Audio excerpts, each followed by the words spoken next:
Welcome, guys, to the watch list for the week of January 18th. So, last week we had a pretty action packed week in terms of events, but that didn't really translate to the market movement. So, in terms of events, we had CPI on Tuesday, PPI on Wednesday, and we had OPEX on Friday. But if you look at the candle on the weekly charts, it didn't really go anywhere. It almost closed right where it opened. All right, that goes for both QQQ and SPY. So overall, the OPEX week turned out to be just sideways consolidation. All these events couldn't take us out. And then next week, we don't really have any major news events. We have PCE on Thursday, but that's about it. Also, it's a short holiday week. Monday is going to be a short day for trading futures, and I think equities are closed. It's MLK Day. So overall, not much going on next week as well. We have Netflix earnings, I think, on Tuesday after close, and PCE on Thursday, but that's about it.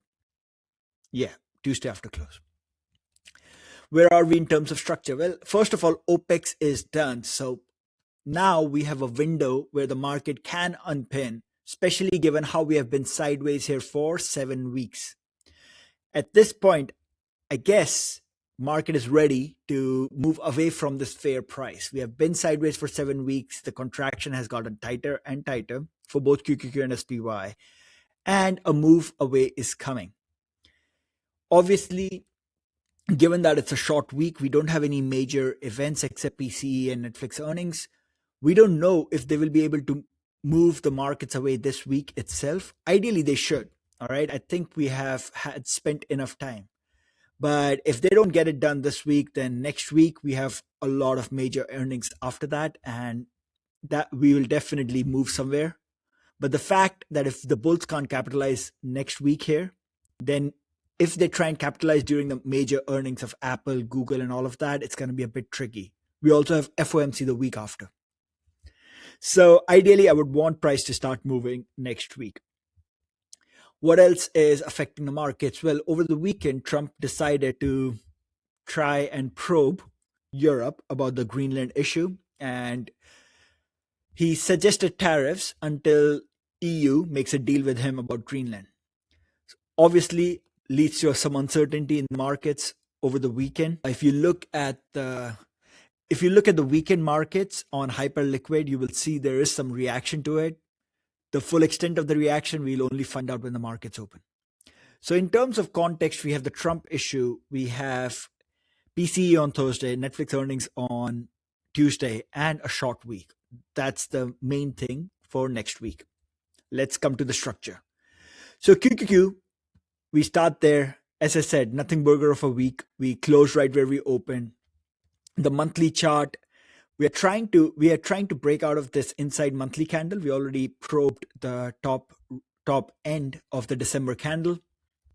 Ideally, we expand to the upside. It's the first 9 MA box of the first consolidation after this massive run in 2025. So the likelihood that this breaks to the upside is high. We are also above all the major moving averages, 9, 21, 50. So the bulls are in control. And we have a lot of growth stocks and semiconductors already moving higher, which also suggests a risk on market. So the expectation still is that the bulls will take over, break us out of this range, and start a bullish trend. So that's the expectation on the weekly charts. We have our major level right around 628 area. This daily candle of Thursday is incorrect. Price never really went above the 628 area. You guys can see it on the hourly charts. I think that's just a data error from TradingView. But overall, this 628 area has proven to be the resistance for the last 7 weeks. That's the area where we have been rejected a bunch of times, but every rejection is getting smaller and smaller. We are making higher lows. Next time, we most likely just take off, break it, close this gap from November 3rd, and then go to new all-time highs. So going into next week, the major level of importance is 628. Above 628, we go to 631, 634, and then potentially take off. What's the major level of support? I think we have tested the support here around 618 enough. Especially the last 2 weeks, we have spent right above it. Next time, if this breaks, we likely go all the way to 609. And after that, there's just a lot more potential sell off. That support around 618 has held price long enough. Next time, we end up making lower lows, and that could lead to a bigger trend lower. All right, given how much energy we have in this consolidation, ideally, we won't even break the 618 support into next week. All right, so those are your major levels of importance: 628 and 618. Above 628, new all-time highs. Below 618, a deeper sell-off. 609 and then potentially lower. We'll discuss the individual level. All right, so that's the situation with QQQ. Let's check SPY. SPY, same scenario on the larger time frames. On the monthly charts, we already broke out of the consolidation. On the weekly charts, we are above all the major moving averages. What about on the daily charts? On the daily charts, we are consolidating above the previous all-time highs. All right, so we have made a nice 21 MA box. Looks good. So if I'm going to remove this, our previous all-time highs were here. Once we broke out, we have consolidated and made a nice box over the last couple of weeks. So that's the situation. Our major support going into next week is going to be this area around 689. Below 689, we likely go to 686. And after that, we can start a much bigger sell-off, potentially to 678 area, followed by 669. So if we break below 689 now, it's not going to be looking good for the bulls. But as long as we're above it, the path of least resistance is higher.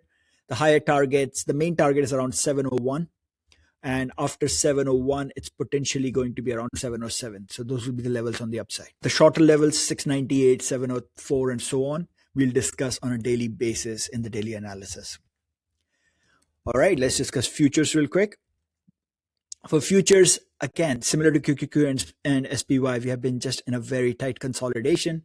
For ES, we spent the last 1.5 week between these levels of 6947 and 7038.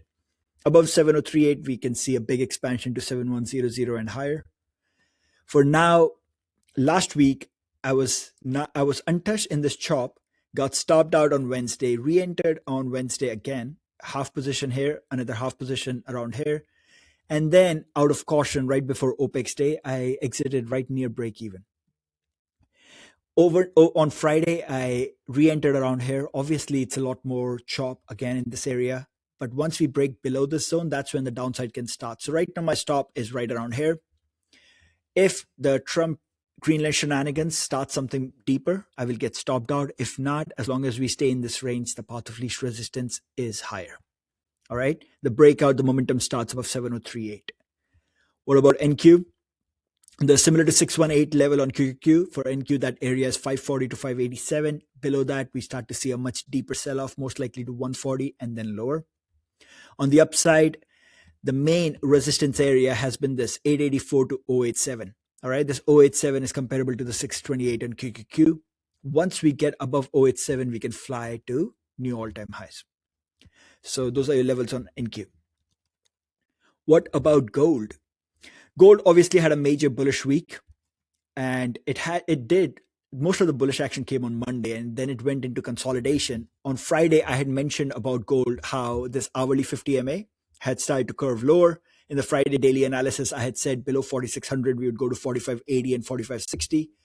Both of those were met, and now we are in consolidation.